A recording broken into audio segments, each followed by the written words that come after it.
ಎಲ್ರಿಗೂ ನಮಸ್ಕಾರ. ಇವತ್ತಿನ ಚಿಕನ್ ರೆಸಿಪಿಗೆ ಸ್ವಾಗತ ಸುಸ್ವಾಗತ. ಈ ಚಿಕನ್ ರೆಸಿಪಿ ಇಷ್ಟೊಂದು ಸಿಂಪಲ್ಲ, ಅಡುಗೆ ಮಾಡೋಕ್ಕೆ ಬರ್ದೇ ಇದ್ದವರು ಕೂಡ ಈ ರೆಸಿಪಿನ ನೋಡಿದ ಮೇಲೆ ಪಕ್ಕ ಅಡುಗೆ ಮಾಡ್ತಾರೆ. ಈ ಒಂದು ಸಿಂಪಲ್ ಆದ ಚಿಕನ್ ರೆಸಿಪಿನ ಹೇಗೆ ಮಾಡೋದು ಅಂತ ನೋಡೋಣ ಬನ್ನಿ. ಈ ಚಿಕನ್ ರೆಸಿಪಿಗೆ ಮೊದಲು ಮಸಾಲೆ ರೆಡಿ ಮಾಡ್ಕೊಳ್ಳೋಣ. ಮಸಾಲೆಗೆ ಬೇಕಾಗಿರೋದಿಷ್ಟೇ: 1 ಈರುಳ್ಳಿ, 4 ಲವಂಗ, 2 ಚಕ್ಕೆ, 10ರಿಂದ 12 ಮೆಣಸಿನಕಾಳು, 10 ಗೋಡಂಬಿ, ಶುಂಠಿ ಬೆಳ್ಳುಳ್ಳಿನ ಚಿಕ್ಕದಾಗಿ ಕಟ್ ಮಾಡಿ ಇಟ್ಕೊಂಡಿದ್ದೀನಿ. 2 ಸ್ಪೂನ್ ಆಯಿಲ್ ತೊಗೊಂಡಿದ್ದೀನಿ. ನೀವು ತುಪ್ಪ ಯೂಸ್ ಮಾಡೋದಾದರೆ ತುಪ್ಪ ಯೂಸ್ ಮಾಡ್ಬೋದು.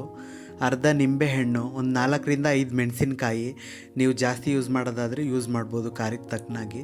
1 ಹಿಡಿ ಕೊತ್ತಂಬರಿ, 1 ಹಿಡಿ ಪುದೀನ. ಇವಾಗ ಇದನ್ನೆಲ್ಲ ಸೇರಿಸಿ ಮಿಕ್ಸಿ ಮಾಡಿ ಇಟ್ಕೊಂಡಿದ್ದೀನಿ. ಜೊತೆಗೆ 1 ಟೊಮೆಟೊನ ಚಿಕ್ಕದಾಗಿ ಹಚ್ಚಿಟ್ಕೊಂಡು ಸೈಡಲ್ಲಿ ಎತ್ತಿಟ್ಕೊತಾ ಇದ್ದೀನಿ. ಮೊದಲಿಗೆ ಗ್ಯಾಸ್ ಮೇಲೆ ಒಂದು ಪಾತ್ರೆನ ಇಟ್ಟು ಪಾತ್ರೆ ಬಿಸಿ ಆದಮೇಲೆ ಆಯಿಲ್ನ ಹಾಕೊತಾ ಇದ್ದೀನಿ. ಚಿಕ್ಕದಾಗಿ ಕಟ್ ಮಾಡ್ಕೊಂಡಿರೋ ಈರುಳ್ಳಿನ ಗೋಲ್ಡನ್ ಕಲರ್ ಬರೋವರೆಗೂ ಫ್ರೈ ಮಾಡ್ಕೊಂಡಿದ್ದೀನಿ. ಇವಾಗ ರುಬ್ಕೊಂಡಿರೋಂತಹ ಮಸಾಲೆಯನ್ನು ಆ್ಯಡ್ ಮಾಡ್ತಾ ಇದ್ದೀನಿ. ಇದನ್ನು 5 ನಿಮಿಷ ಚೆನ್ನಾಗಿ ಕುದಿಸಿ ಹಸಿ ಸ್ಮೆಲ್ ಹೋಗೋವರೆಗೂ. ನಾನು ಅರ್ಧ kg ಚಿಕನ್ನು 3-4 ಸರಿ ಕ್ಲೀನಾಗಿ ತೊಳೆದು ಎತ್ತಿಟ್ಕೊಂಡಿದ್ದೀನಿ. ನಾವು ಚಿಕನ್ ತಿನ್ನೋದ್ರಿಂದ ಇಷ್ಟೆಲ್ಲ ವಿಟಮಿನ್ಸ್ ಬಾಡಿ ಸಿಗುತ್ತೆ. ವಿಡಿಯೋನ ಪಾಸ್ ಮಾಡಿ ಒಂದು ಸರಿ ನೋಡ್ಕೊಳ್ಳಿ. ಬೆಂದಿರುವಂತಹ ಮಸಾಲೆಗೆ ಚಿಕನನ್ನು ಆ್ಯಡ್ ಮಾಡ್ಕೊಳ್ಳೋಣ. ಇವಾಗ ನಾನಿಲ್ಲಿ 1 ಟೀ ಸ್ಪೂನಷ್ಟು ಅರಿಶಿನ, ರುಚಿಗೆ ಬೇಕಾಗುವಷ್ಟನ್ನು ಉಪ್ಪನ್ನು ಸೇರಿಸ್ಕೊತಾ ಇದ್ದೀನಿ. 2ರಿಂದ 3 ರೌಂಡ್ ಚೆನ್ನಾಗಿ ತಿರುವಿ ಒಂದು 10-15 ನಿಮಿಷ ಬೇಯಿಸ್ಕೊಂಬಿಡೋಣ ಇದನ್ನು.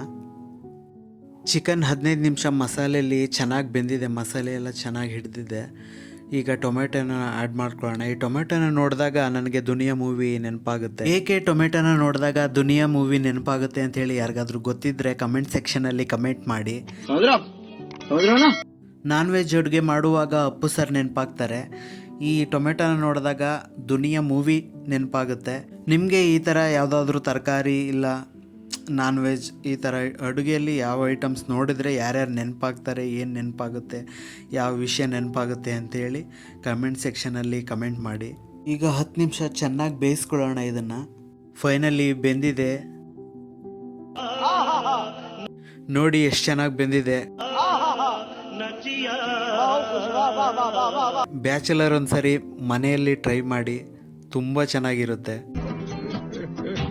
ಅರ್ಧ ನಿಂಬೆಹಣ್ಣನ್ನು ಸೇರಿಸಿ 5 ನಿಮಿಷ ಬೇಯಿಸ್ಕೊಂಡ್ರೆ ಆಯಿತು. ತಟ್ಟೆಗೆ ಹಾಕ್ಕೊಂಡು ಬ್ಯಾಟಿಂಗ್ ಮಾಡ್ತಾ ಇರೋದೆ. ಫೈನಲಿ ಪ್ಲೇಟ್ಗೆ ಸರ್ವ್ ಮಾಡ್ಕೊಂಡಿದ್ದೀನಿ. ಹೇಗೆ ಬಂದಿದೆ ಅಂತ ನೀವೇ ನೋಡ್ತಾ ಇದ್ದೀರಾ. ಜೊತೆಗೆ ನಿಂಬೆಹಣ್ಣು, ಈರುಳ್ಳಿ, ಸೌತೆಕಾಯಿ ಕಾಂಬಿನೇಷನ್ ಸೂಪರ್ ಆಗಿರುತ್ತೆ, ಸಖತ್ತಾಗಿದೆ. ನೋಡಿ ಯಾವ ಥರ ಬಂದಿದೆ ಅಂತ ನೀವೇ ನೋಡ್ತಾ ಇದ್ದೀರಾ. ಮಜಾ ಆಯಾ.